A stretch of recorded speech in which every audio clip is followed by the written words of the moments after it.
Hello everyone, welcome to our YouTube channel. Start करेंगे आज हम यूनिट 11।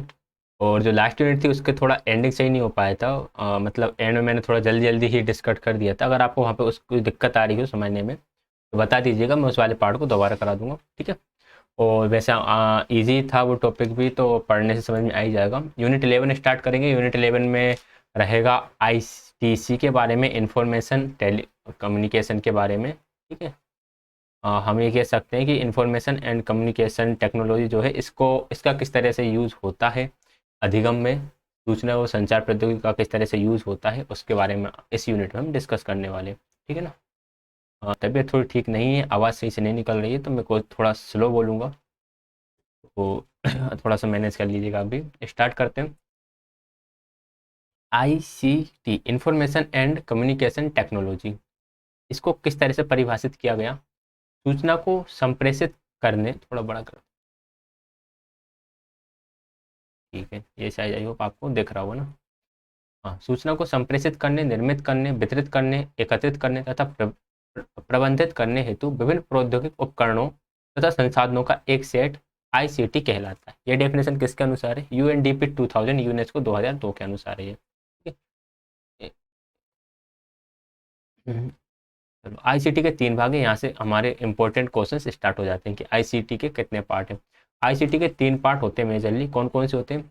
एक तो होता है आपका आईसीआई। आईसीआई क्या है? Information and communication infrastructure. इसके अंदर क्या क्या आता है? इसके अंदर वो चीज़ें आएंगी जिनके थ्रू आपका कम्युनिकेशन सिस्टम बनता है। जैसे हमारा कम्युनिकेशन सिस्टम किसके थ्रू बनेगा भाई? एक सेल्यूलर ब्रॉडकास्ट होता है, केबल होती है, सैटेलाइट्स होते हैं, पोस्टल्स होते हैं, जिसके थ्रू हम internet, voice mail, radio, television काम करते हैं। तो ये जो चीज़ें आती हैं ये हमारी इंफॉर्मेशन एंड कम्युनिकेशन इंफ्रास्ट्रक्चर के अंदर आ जाती हैं, जिसके थ्रू हमारा जो आईसीटी है वो जुड़ा हुआ है। दूसरा आता है इनमें इंफॉर्मेशन टेक्नोलॉजी। मैं तीनों को एक ही पेज पे कर देता हूँ, आपको अच्छे से समझ में आएगा। सेकंड आता है इंफॉर्मेशन टेक्नोलॉजी, जिसे हम आईटी बोलते हैं। सूचनाओं को एकत्रित करने, जमा करने, कार्यान्वित करने तथा प्रदर्शित करने के लिए जो हार्डवेयर और सॉफ्टवेयर हैं वो हमारे आईटी कहलाते हैं, ठीक है। भाई इंफॉर्मेशन तो है, अब वो ये जो क्या है, ये आप बोल सकते हैं एक तरह के उपकरण है, टूल्स है, मशीन्स हैं। इनके थ्रू क्या हो रहा है? इनके थ्रू आपने आईसीटी को कनेक्ट कर रखा है, ठीक है। लेकिन आप इनको स्टोर कहाँ पे करोगे? स्टोर करोगे या फिर इनको प्रोसेस करने के लिए आपको जो भी हार्डवेयर और सॉफ्टवेयर की जरूरत पड़ेगी वो आपके आईटी कहलाएगा, यानी कि इंफॉर्मेशन टेक्नोलॉजी कहलाएगा। थर्ड नंबर पर आता है कम्युनिकेशन टेक्नोलॉजी। कम्युनिकेशन टेक्नोलॉजी जिसे बोला जाता है सीटी। कम्युनिकेशन टेक्नोलॉजी क्या है?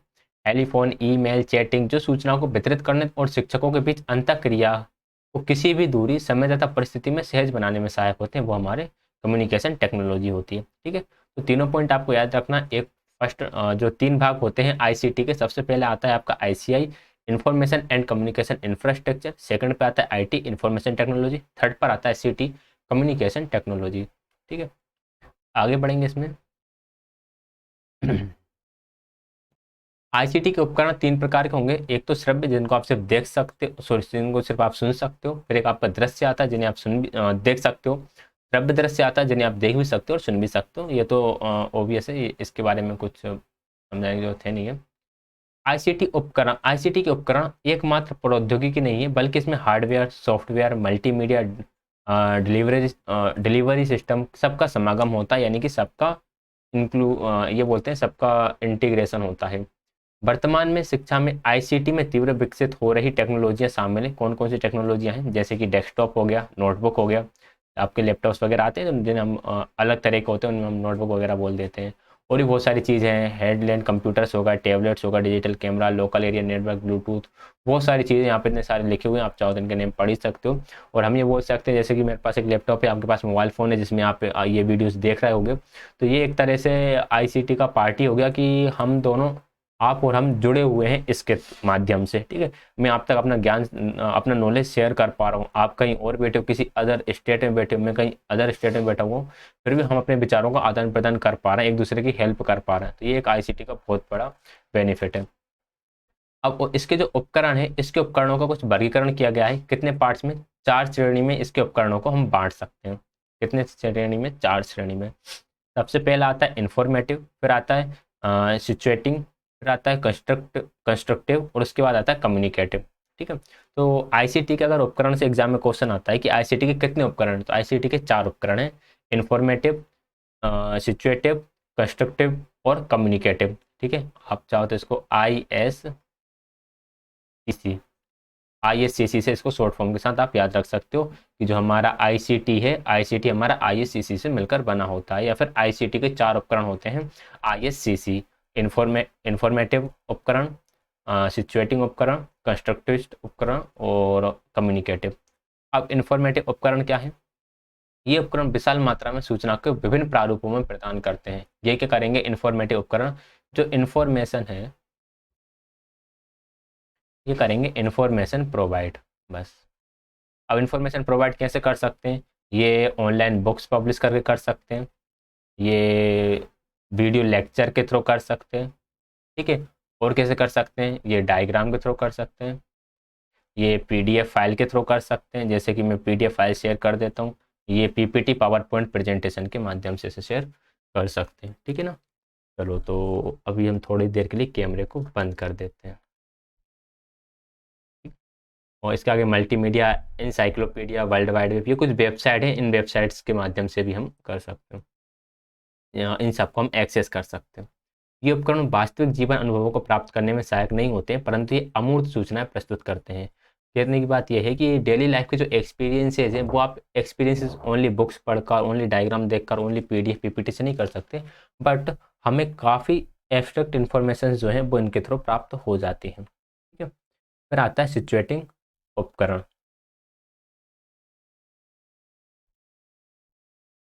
सिचुएटिंग उपकरण क्या होते हैं? इसमें आपका सिमुलेशन हो जाएगा, गेम्स हो जाएगा, गेम्स तथा वर्चुअल रियलिटी, जिनके द्वारा विद्यार्थियों को एक ऐसे वातावरण में रखा जा सकता है जहां वास्तविक परिस्थिति का कृत्रिम रूप से निर्मित मॉडल का अवलोकन तथा अभ्यास द्वारा लोग सीधा अनुभव प्राप्त कर सकते हैं।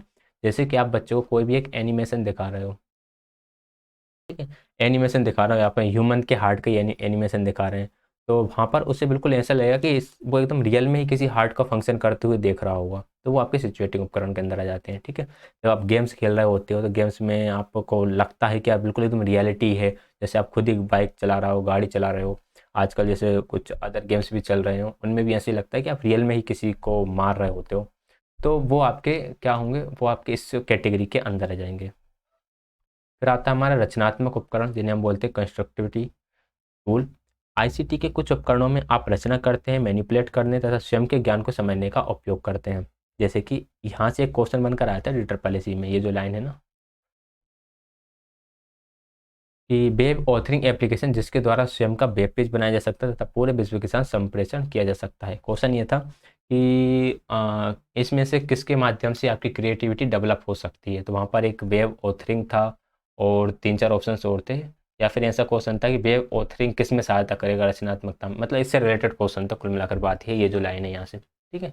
तो वेब ऑथरिंग एप्लीकेशन के माध्यम से हम क्या कर सकते हैं? खुद का एक वेब पेज बना सकते हैं और पूरे विश्व के साथ हम संप्रेषण कर सकते हैं। माइंड उपकरण, जिसमें कंप्यूटर एप्लीकेशन आते हैं, जैसे कि डेटाबेस, स्प्रेडशीट, सिमेंटिक नेटवर्क कार्यक्रम, ये सब कुछ, अ, इन सब के माध्यम से भी आप क्या कर सकते हैं? आपकी क्रिएटिविटी को बढ़ा सकते हैं। क्यों? क्योंकि ये इसमें आप अपने ज्ञान और सूचना को क्या करोगे? स्टोर करोगे। स्टोर करने का फिर तरीका क्या है वो आप चूज़ करोगे, आप उसे अलग अलग तरीके से स्टोर कर सकते हो, उसमें कुछ मॉडिफिकेशन कर सकते हो, तो यहाँ से आपकी क्रिएटिविटी बढ़ेगी। फिर आता है संप्रेषण उपकरण, कम्युनिकेटिव उपकरण। इसमें email, electronic bulletin boards, chat, teleconferencing, हम सीधी सीधी बात बताऊं तो यहाँ पर आपका व्हाट्सअप, फेसबुक, इंस्टाग्राम एंड जो जो भी आपके जितने भी ऐसे सोशल मीडिया हैंडल्स होते हैं जिनके थ्रू आप एक दूसरे से कम्युनिकेट कर पाते हो, यूट्यूब भी आपको इसी में जाएगा, ये सारे हमारे संप्रेषण उपकरण हैं। आईसीटी के इन उपकरणों को वेब 2.0 कहते हैं। यहाँ से क्वेश्चन में एग्जाम में क्वेश्चन बन सकता है। ये उपकरण ऐसे तंत्र हैं जिनके द्वारा शिक्षक तथा विद्यार्थी के बीच और विद्यार्थी में बिना किसी भौतिक बाधा के संप्रेषण संभव हो जाता है, बिना किसी बाधा के वो डायरेक्ट कम्युनिकेट कर सकते हैं। आईसीटी के आईसीटी उपकरणों का उपयोग, अब आईसीटी के उपकरणों का उपयोग किस तरह से करना है, तो ये तो सिर्फ ऐसे समझाने के लिए है। हम शिक्षण विधियों में आईसीटी के उपकरणों का उपयोग कर सकते हैं। आईसीटी उपकरण कक्षा में सहायक तथा सहजकर्ता के रूप में उपागम प्रदान करते हैं। पाठ की प्रस्तावना, प्रस्तुतिकरण, आकलन वगैरह ये सारे हम आईसीटी के माध्यम से कर सकते हैं। आकलन में किसी तरह की गलती हो रही है तो हम उसे सुधार सकते हैं, हम आकलन की प्रक्रिया को और बेहतर भी बना सकते हैं, ठीक है। यहाँ पर कुछ चीज़ें लिखी हुई हैं कि शिक्षण शैली, उसकी विशेषताएं और आईसीटी के उपकरणों का हम उसमें किस तरह से उपयोग कर सकते हैं। अब हम चाहें तो थोड़ा सा हमारा कैमरा भी ऑन कर सकते हैं। हम्म, तो शिक्षक केंद्रित उपागम, शिक्षक ज्ञान संसाधक के रूप में होता है, ठीक है, और शिक्षक कक्षा में अधिक सक्रिय रहता है और विद्यार्थी मात्र ज्ञान के निष्क्रिय रूप से प्राप्त कर रहे होते हैं। ये होता है शिक्षक केंद्रित उपागम में। क्या होता है, शिक्षक ज्ञान का संसाधक होता है, मतलब कि शिक्षक ही एक ऐसा रिसोर्स है जो आप बच्चों के अंदर ज्ञान को भर रहा होता है, ठीक है। शिक्षक ही ज़्यादा एक्टिव होता है, बच्चे उतने एक्टिव होते नहीं है शिक्षक केंद्रित उपागम में। ये चीज़ हम पहले पढ़कर आ चुके हैं। अब इसमें अगर आप आईसीटी के उपकरणों का उपयोग करते हो तो उससे क्या फ़ायदा होने वाला है। शिक्षक के प्रस्तुतिकरण तथा निष्पादन हेतु आईसीटी के कई उपकरणों का उपयोग यहाँ पर टीचर कर सकता है। कौन कौन सा, ओवरहेड प्रोजेक्टर का यूज़ कर सकता है, स्लाइड, मॉडल, इन सब का यूज़ कर सकता है, जिससे बच्चों का ध्यान केंद्रित होगा और ज्ञान जो रहेगा वो स्थायी बन जाएगा। ज्ञान स्थायी होने का मतलब है कि उसको जल्दी से भुलाया नहीं जाएगा। अगर शिक्षार्थी केंद्रित उपागम है, वहाँ पर शिक्षार्थी कैसा होता है, शिक्षार्थी जो ज्ञान खोज करता होता है, शिक्षार्थी ज्ञान का खोज करता होता है, यानी ज्ञान की खोज कर रहा होता है, और जो आपका शिक्षक है वो सहजकर्ता तथा निर्देशक का काम कर रहा होता है, ठीक है। शिक्षार्थी सक्रिय चर्चा तथा क्रियाओं में संलग्न रहता है। शिक्षक अधिगम क्रिया का डिजाइन बनाता है तथा उसका प्रबंध भी करता है कि किस तरह की अधिगम क्रिया को यहाँ पर हम फॉलो करेंगे, प्रोसेस किस तरह की रखेंगे हम, ठीक है। आईसीटी को विद्यार्थियों में दिए गए कार्य की अनुभूति तथा जो आवश्यकता है उसको सीखने में मदद करने के लिए पूरी तरह से उपयोग में लाया जा सकता है। विद्यार्थियों को कार्य की अनुभूति प्रदान करने और जो जरूरी चीज़ें उनको सीखने में मदद करने के लिए आप आईसीटी का यहाँ पर यूज़ कर सकते हो। तो आप शिक्षार्थी केंद्रित उपागम में भी यूज़ कर सकते हो और शिक्षक केंद्रित उपागम में भी यूज़ कर सकते हो, ठीक। अब दोनों उपागमों को अगर हम संयुक्त कर दें, शिक्षार्थी और शिक्षक दोनों ही उपागम को अगर हम संयुक्त कर दें, तब इसका किस तरह से हम यूज़ कर पाएंगे। कभी कभी शिक्षक ज्ञान प्रदान करता है और शिक्षार्थी को विश्वास के आधार पर उसे स्वीकार करना पड़ता है। कुछ अन्य समय में शिक्षक सहजता से शिक्षार्थी के लिए कुछ परिस्थिति उत्पन्न करता है जिसमें वह ज्ञान की खोज तथा विस्तार करता है। देखो यहाँ पर दोनों बात हो गई। पहली जो लाइन लिखी हुई है यहाँ तक ये लिखा हुआ है कि शिक्षक ज्ञान प्रदान करता है और बच्चा क्या करता है, टीचर पर ट्रस्ट करता है, विश्वास करता है और टीचर के ज्ञान को सही मान लेता है। और कभी कभी शिक्षक ही क्या करता है कि शिक्षार्थी के सामने कुछ परिस्थिति उत्पन्न कर देता है, जब उस परिस्थिति में बच्चा अपने ज्ञान की खोज खुद करेगा। यहाँ पर भी हम आईसीटी का यूज़ कर सकते हैं। क्योंकि कैसे कर सकते हैं ये पढ़ लेना छोटा सा ही। सहयोग में कैसे हम इसका यूज़ करेंगे, अभी हमने देखा था कि इसको हम शिक्षक प्रणाली में कैसे यूज़ करेंगे ना, शिक्षण विधियों में कैसे यूज़ करेंगे सहयोग में। अधिगम केंद्रित उपागम, हाँ, आईसीटी उपकरण जो खासकर परस्पर अंतःक्रिया तथा बांटने की क्रिया के लिए उपयोग किए जाते हैं वह संप्रेषण उपकरण कहलाते हैं। कौन कौन से, विक्की, याहू समूह, गूगल समूह, फेसबुक, ट्विटर, माई स्पेस, जो क्या करेंगे, एक दूसरे की परस्पर इसके माध्यम से अंतःक्रिया हो रही होगी, जो अपने नॉलेज को एक दूसरे के साथ शेयर कर रहे होंगे। तो इसमें आपके सोशल मीडिया नेटवर्क जो है वो सारे आपके यहाँ पर आ जाएंगे ना। हालांकि याहू समूह तो आजकल तक कुछ ज़्यादा चलता नहीं है, गूगल चलता है, फेसबुक तो ट्रेंड पर चल ही रहा है, ट्विटर, माई स्पेस क्या पता, मैंने कभी यूज नहीं करा। आकलन में हम इसका किस तरह से यूज कर सकते हैं, आईसीटी के एक उपकरण ई पोर्टफोलियो को ले सकते हैं जिसके द्वारा आप सरलता से, शीघ्रता से विद्यार्थियों का आकलन कर सकते हैं, बिल्कुल सही बात है।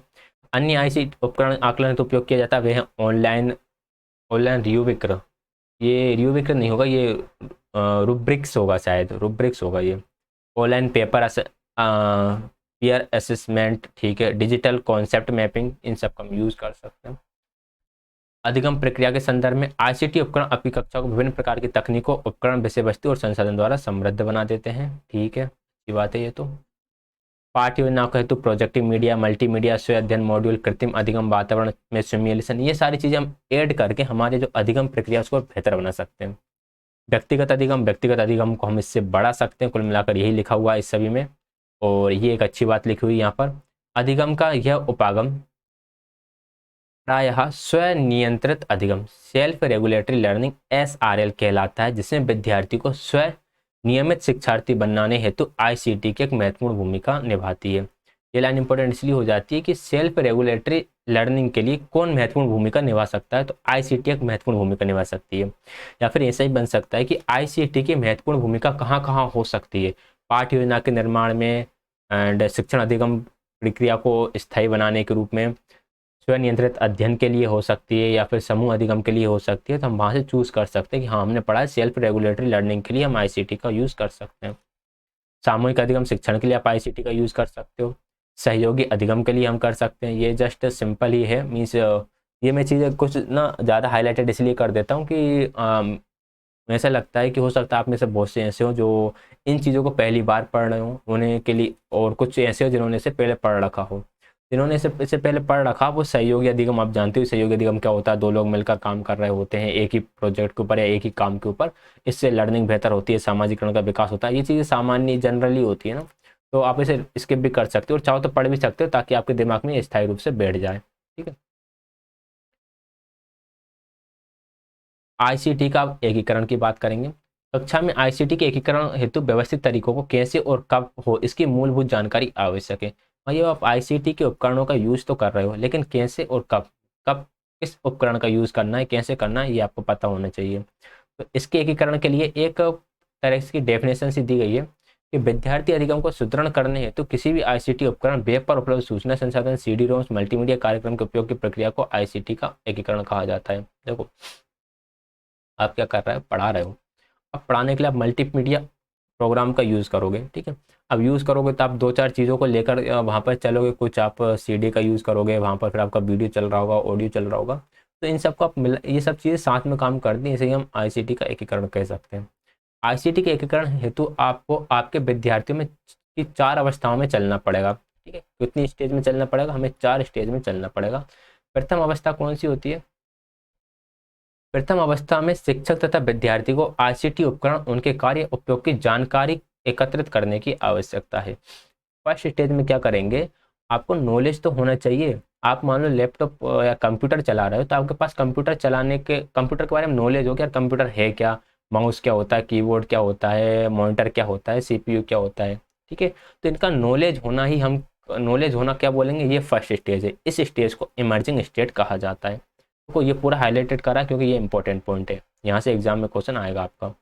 दूसरी अवस्था में आईसीटी उपकरणों का कैसे उपयोग होता है। अब कंप्यूटर के बारे में आपने सब पढ़ लिया कि माउस क्या है, कीबोर्ड क्या है, इनका क्या क्या क्या करते हैं। अब इनका यूज आप कैसे करोगे, विभिन्न विषयों में इनका प्रयोग आप कैसे करोगे। ठीक है, इसे हम बोलते हैं अप्लाइंग स्टेज।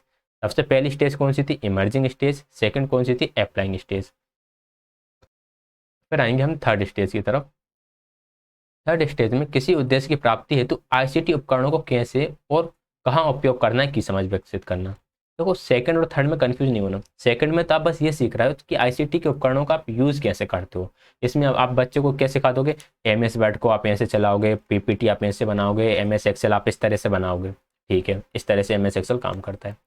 अब बात ये आ गई कि अब आप पीपीटी का यूज़ कहाँ पे करोगे, आप एम एस एक्सेल का कहाँ पर यूज़ करोगे, आप एम एस वर्ड का यूज़ कहाँ पे करोगे। तो ये आएगा आपका थर्ड स्टेज में। ठीक है, उदाहरण के लिए दिए गए प्रोजेक्ट को पूरा करना, इस अवस्था में आईसीटी कहाँ पर सहायक होगी, जैसे एक विशेष कार्य हेतु उपयुक्त उपकरण चुनना। उपयुक्त उपकरण चुनने का मतलब वही हो गया कि आप पावर पॉइंट चूज़ कर रहे हो, एम एस एक्सेल चूज़ कर रहे हो, या फिर आप वर्ड यूज़ कर रहे हो। ठीक है, आती है फोर्थ स्टेज, जिसे हम बोलते हैं ट्रांसफॉर्मिंग स्टेज।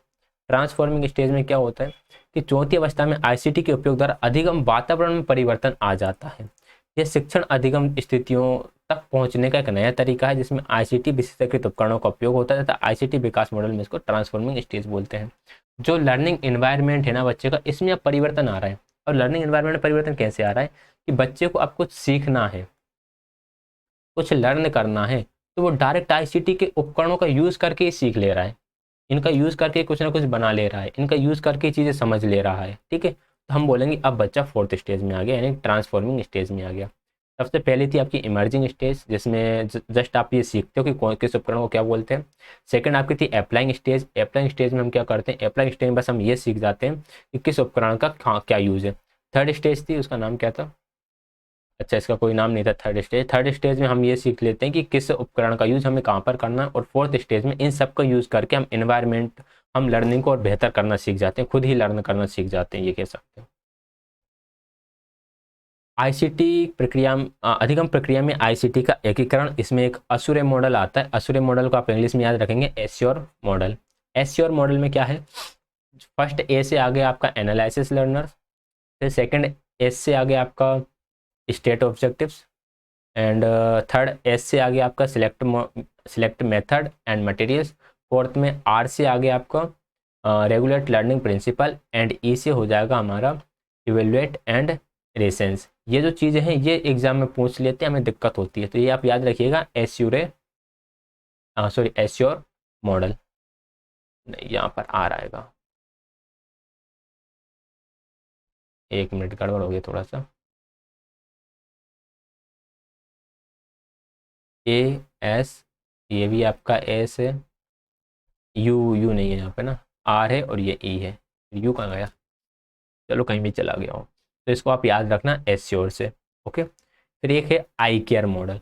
आई केयर मॉडल में सबसे पहले इंट्रोडक्शन, सी से connection, activity, reflect and extend, just इनके नेम याद रख लेना, आपको बस पता हो कि किस अल्फ़ाबेट से क्या बन रहा है। ओके, तो एश्योर मॉडल हो गया और हमारा आई केयर मॉडल हो गया। इसके बाद आगे बढ़ते हैं, ये संसाधन तथा उपकरण जिस रूप में है वैसे ही क्यों उपयोग किए जाते हैं, इस पर शिक्षक को डिजाइन से सोचना स्पष्ट हेतु पूरी तरह से प्रोत्साहित नहीं करते। शिक्षक क्या करते हैं, बच्चों को प्रोत्साहित नहीं करते कि ये उपकरण ऐसे क्यों है, उनको ऐसे यूज हम क्यों करते हैं। तो हम क्या करते हैं, आईसीटी के एकीकरण की फिर एक और योजना बनाई गई, जिसे हम बोला गया व्यवस्थित मॉडल। ठीक है, क्योंकि इसमें एक तार्किक क्रम का लॉजिक फ्लो है। अच्छा, ये वाली लाइन आप मिटाओगे, ये लाइन इतनी इंपॉर्टेंट नहीं है, ये पता नहीं मैंने क्यों यूज करी थी। आईसीटी के मॉडल का एकीकरण करने के लिए एक और मॉडल बनाया गया, जिसे व्यवस्थित मॉडल बोला गया, यानी सिस्टमेटिक मॉडल बोला गया। इसमें एक तार्किक क्रम में यानी कि लॉजिक रूप में और लीनियर मैनर में चीज़ें हैं, जिसमें आपके इस मॉडल में सबसे पहले आता है आपका प्रॉब्लम स्टेटमेंट। प्रॉब्लम स्टेटमेंट क्या होता है, प्रॉब्लम स्टेटमेंट एक ऐसा स्टेटमेंट होता है जिसके साथ समस्याएं स्टार्ट होती हैं और आप समस्या को पहचानना सीख जाते हो। फिर आता है आपका अधिगम उद्देश्य। अधिगम उद्देश्य पाठ के अंत में उपलब्ध होने वाले अधिगम प्रतिफलों को स्पष्ट करते हैं। इसके अंदर ABCD मॉडल आ जाता है, A for audience, B for behaviour, C for condition and D for degree.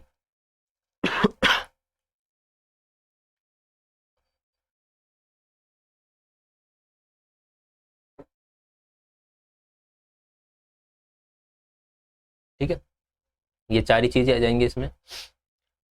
फिर आएगा आपका आवश्यक तकनीक। आवश्यक तकनीक में आपको पता होना चाहिए किस तरह की तकनीक आवश्यक है वहाँ पर, जैसे कि सॉफ्टवेयर, हार्डवेयर में कोर्स वगैरह जो भी है। तकनीकी तकनीक के उपयोग के मूल कारण, आपको किस तकनीक का यूज़ क्यों करना है ये आपको पता होना चाहिए।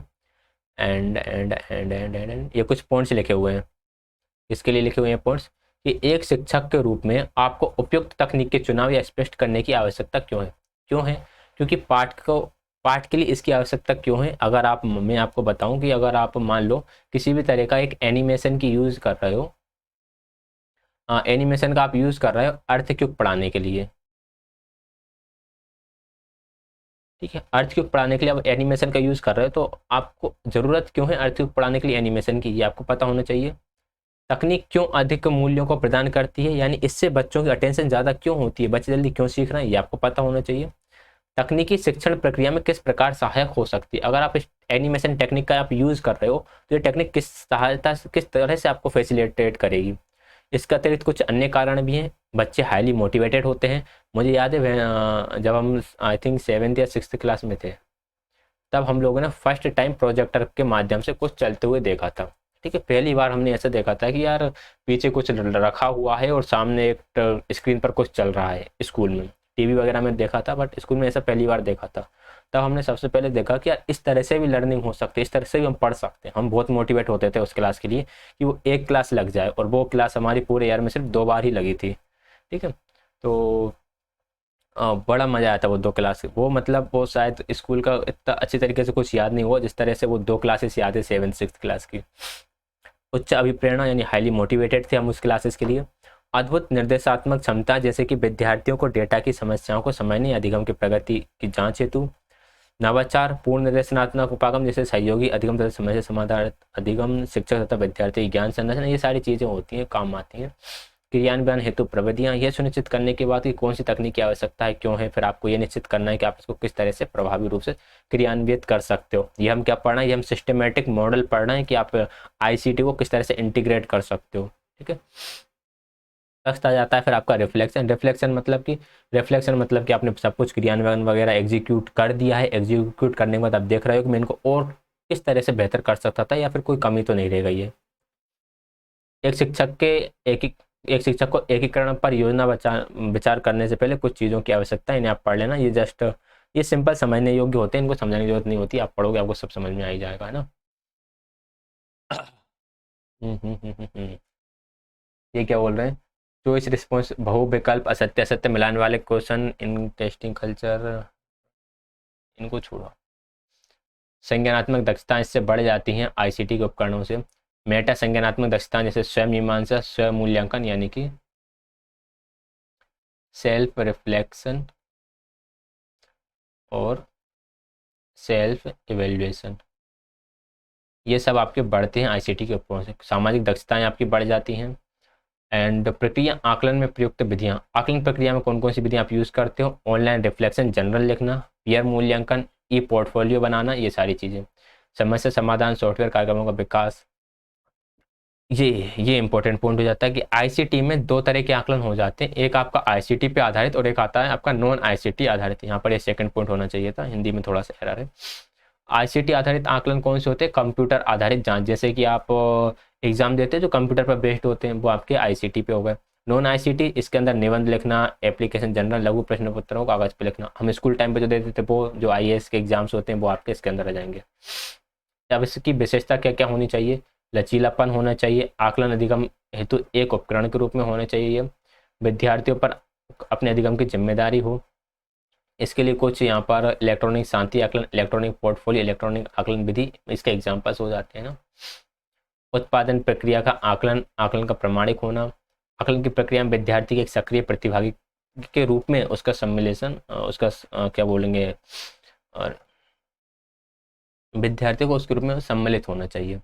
आकलन हेतु मापदंडों का विकास करना विद्यार्थियों की जिम्मेदारी होती है, वे शिक्षकों के साथ चर्चा तथा प्रक्रिया करते हैं। इलेक्ट्रॉनिक पेयर इसका आकलन का एक उदाहरण है।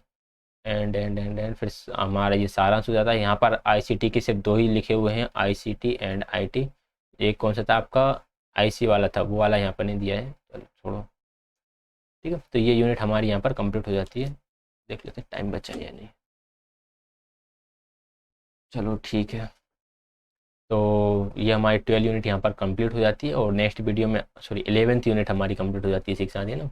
वीडियो पसंद आया तो वीडियो को आप कीजिएगा लाइक, शेयर, चैनल को सब्सक्राइब कर दीजिएगा। कोई भी डाउट है तो इसके लिए आप कमेंट कर ही सकते हैं। तो क्लास ज्वाइन करने के लिए आप सभी का बहुत बहुत धन्यवाद।